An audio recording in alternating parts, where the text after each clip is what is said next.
it's really been stunning how many vendors we've seen just don't think about it, and they don't test it. And when you ask them, they're like, I have no idea what the makeup of our training set is. And that's really problematic. Amazon got burned on that. They were making hiring decisions based on resume prediction. Turns out most of the resumes were from men because they were software developers, and that just kind of reflected and propagated the bias. But they didn't test it. They didn't look at the mix of their training set. They kind of just got busted in the middle of the project, and they're like, something seems wrong about this.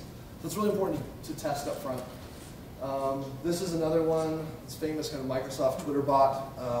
This bot out there. I'm sure most people have heard about this, and then people decided to teach it bad things. Like, you're a 4-year-old, you start teaching it, and you're like, where did you learn that?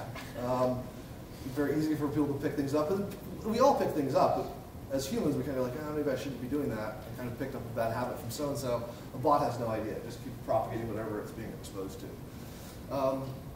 So the main point here is we have to be really, really careful about bias, but it's not, one more example. So this is an example I mentioned earlier about who goes to jail. I won't spend a lot of time on it. You can Google it, it's fascinating. It's a Compass model from ProPublica did a big study on this. And the guys who started Compass, like PhD in statistics, was trying to prevent crime, very well intentioned, but then judges started using the sentencing guidance. And it turns out that it's much more likely to recommend that an African American is likely to commit a violent crime, even when they're not. So in other words, even when it's wrong, so for people who it recommends would commit a violent crime who actually don't, they're much more likely to be wrong about African Americans. There's a whole bunch of other things that they're wrong about. You can go read about it. But again, like, they didn't test that. So, like, making sure your training set is thoughtful, and that you're testing for all of these kinds of bias are really, really important. I won't belabor this whole point. So let's come back to HireVue and hiring. So what are the things that we're required to not do in hiring? So in hiring in the United States, there's protected classes. We can't discriminate against people on gender. We can't discriminate on ethnicity, age, disability, etc.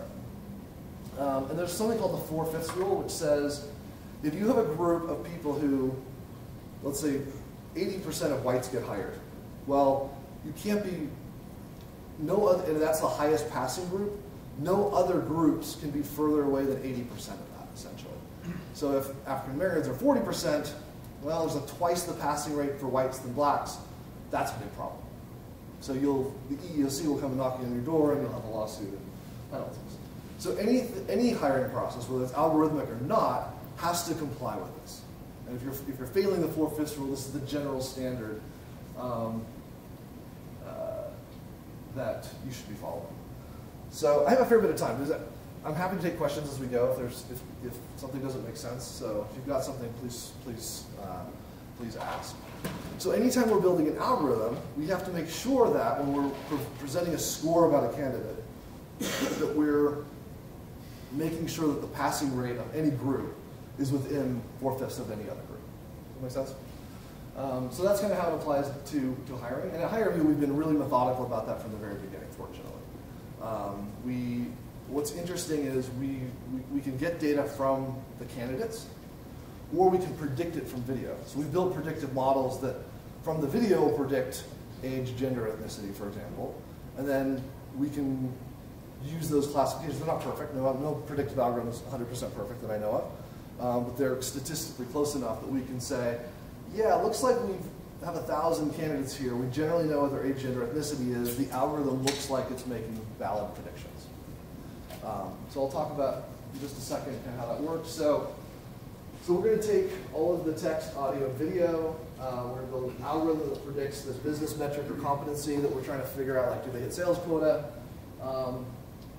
We also want to find out if that same algorithm can predict the gender or the age or the ethnicity of the candidate. If that algorithm can predict one of those things, then you probably don't have a completely bias-free algorithm. Does that make sense? So sometimes you train something and you go, oh, it predicts performance.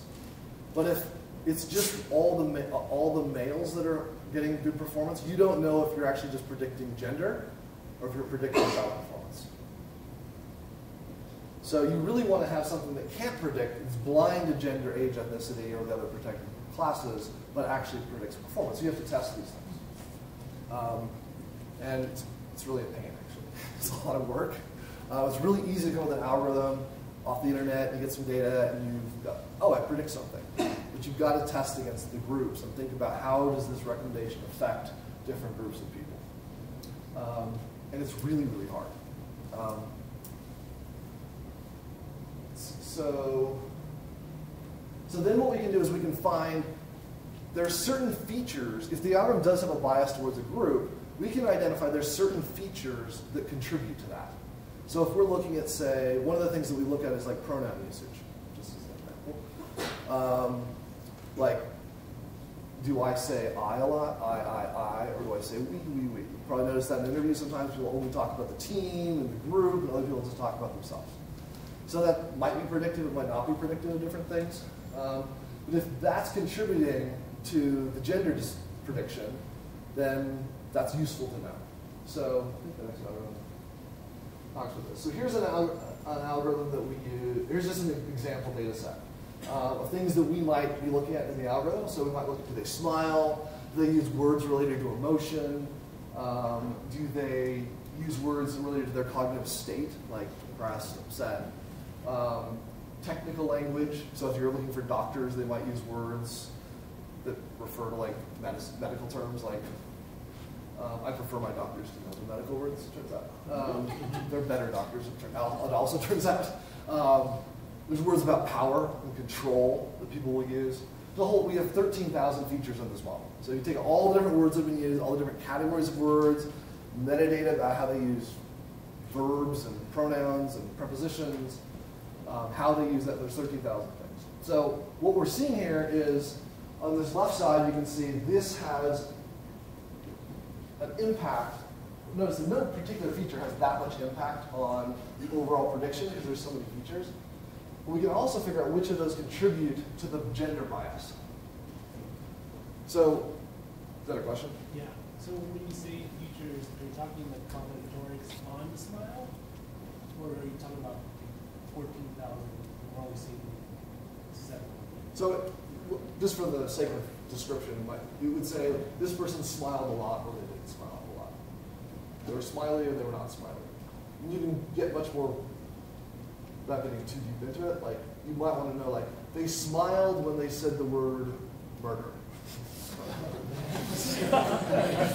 That could be concerning.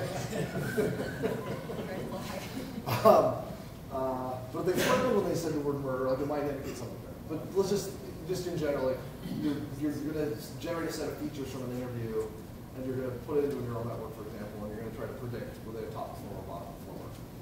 That feature might be high smile, low smile, or 0 to 100 score, or how many times they smiled, something like that. Is there a question there? Okay. So what I'm trying to say is that certain features contribute to the predictive value, and certain features contribute to the prediction of a gender class, the gender class. Okay. So what would we do in this case to get rid of the bias? We want to get rid of bias. We don't want our algorithm doing that. We need to get rid of those features. We get rid of the features that are high on the impact of bias, but like they have some impact on the performance. But I've got 13,000 features. So what turns out to be true is the old algorithm. I didn't get into this sort of math of the adverse impact ratio was 0.6.